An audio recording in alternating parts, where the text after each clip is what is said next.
ChatGPT said. Hey, welcome back.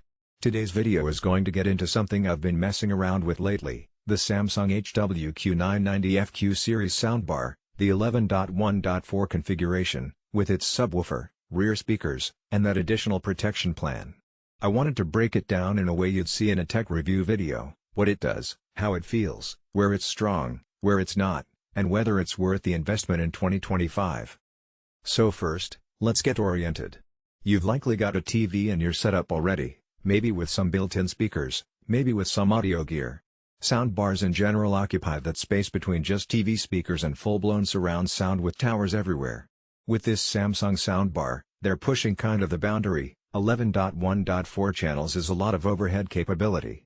You've got front channels, high channels, the 0.4 part, side or rear channels, and a subwoofer to handle low end.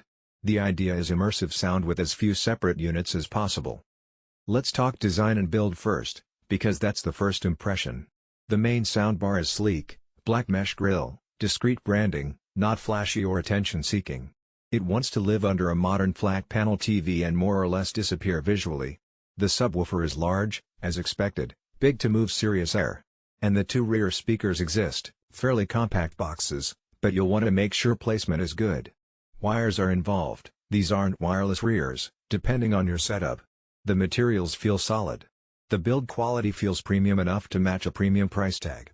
No squeaks, no cheap plastic flexing. That's good. Aesthetics and solidity matter less for audio, but they still matter for user confidence. Once you power it up, the first thing you'll notice is how Samsung handles setup. You'll use the included remote, or possibly an app, to step through calibration. It will try to measure your room, adjust volumes, manage delays, set distances, etc. That process is crucial. The better you do that, the better the end sound. In my time with it, I found the calibration to be quite good. It catches major room anomalies, though like any system, it has limits when your room is weird, odd shapes, big open spaces, loud reflective surfaces. If you can make a little effort with speaker placement and treating reflection points, you'll see gains. Now, onto sound, the meat. When it's dialed in well, this thing can absolutely deliver. For blockbusters, games, or big cinematic content, you'll hear directional cues, something overhead, something behind you, that low rumble of explosions, voices staying tight in front, etc. The high channels add a real sense of verticality. Rear channels help you feel like stuff's happening around you, not just in front. The subwoofer gives you that chest vibration on deep lows. For example, when watching a scene in a sci-fi movie where a spaceship flies overhead and then lands behind you, you get that atmospheric sound layering that often is lost in cheaper systems. You'll hear the hum up top, a whoosh behind, and ground rumble below. Dialogue is another check. Even in very busy scenes, I found dialogue stayed clear. It didn't disappear beneath explosions, though it sometimes loses a little contrast in extremely dynamic scenes. But still, very respectable for what's going on around you. Music playback is interesting. This system leans cinematic, so music that is densely produced with wide spatial elements benefits. But simpler stereo tracks, especially ones meant for headphones, sometimes feel a little spread out. The system works harder to map stereo to a multi-speaker layout, and you can hear that some of the intimacy is lost. But if you're into immersive versions, or remixes, or spatial audio tracks, the Samsung handles those pretty well. Bass handling is a highlight. The subwoofer is big for a reason. Lows are deep, punchy, and sustained. It can rattle windows, push air, give that visceral feel you want. You'll get strong extension down to low frequencies that many soundbars struggle with. One caveat: in small rooms, the sub can get boomy. But in a medium to large living room, it shines. The key is placing it so it doesn't excite bad room modes. A bit off the wall, slightly away from corners works well. One weakness: while the soundstage is wide and tall, the depth sometimes feels a little artificially generated in certain mixes. You'll sometimes sense echoes or delays used to fake depth.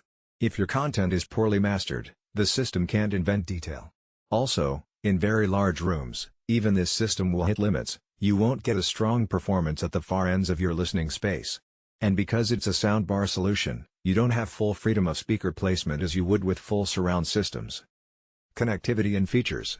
It supports modern formats, Dolby Atmos, DTS, etc. You want overhead audio? It's there. The HDMI eARC port means you can pass through high bitrate audio from your TV or game console.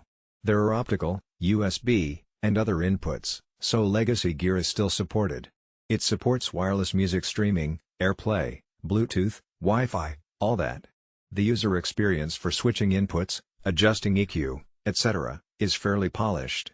Samsung's app is decent, though I found sometimes the app lags slightly behind firmware or remote functionality. But for everyday use, remote control is responsive. A nice touch, you get room correction and EQ presets, so if you're watching movies, or sports, or music, you can tailor or let the system choose.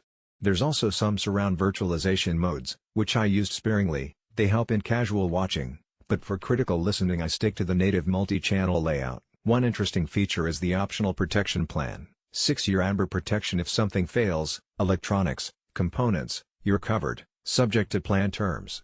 For a premium system like this, reliability over time is a concern. That kind of plan gives peace of mind. For buyers in 2025, where your investment should last a while, an extended warranty can shift the cost/benefit balance. Let's talk pricing, value, and competition. This is not cheap. You're paying for a high-tier, immersive soundbar system. In many markets you'd compare it to modular AV receivers plus speakers. Those systems may offer more flexibility, upgradability, and in some cases better sound per dollar.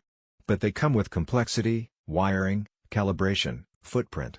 This Samsung offers simplicity with top-end features. The question is, does it deliver enough that you forego building a separate system? For many people, yes. For audiophiles, maybe not. Also, check what you can get with that same money if you build a mini surround. A quality AV receiver plus 5 or more dedicated speakers might outperform it in certain aspects, especially in depth, imaging, flexibility. But you also take on installation work, cabling, calibration headaches. Another thing, in 2025, some newer soundbar solutions or modular add-ons may offer even more channels, better modular upgrade paths. Also, wireless surround add-ons are a trend. You could start with a bar and then buy independent modules.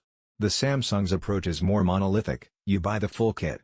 That can be good, less incremental compatibility issues, or limiting, less upgrade flexibility. Also consider content. To fully use all channels, 11.1.4, you need content mixed for that kind of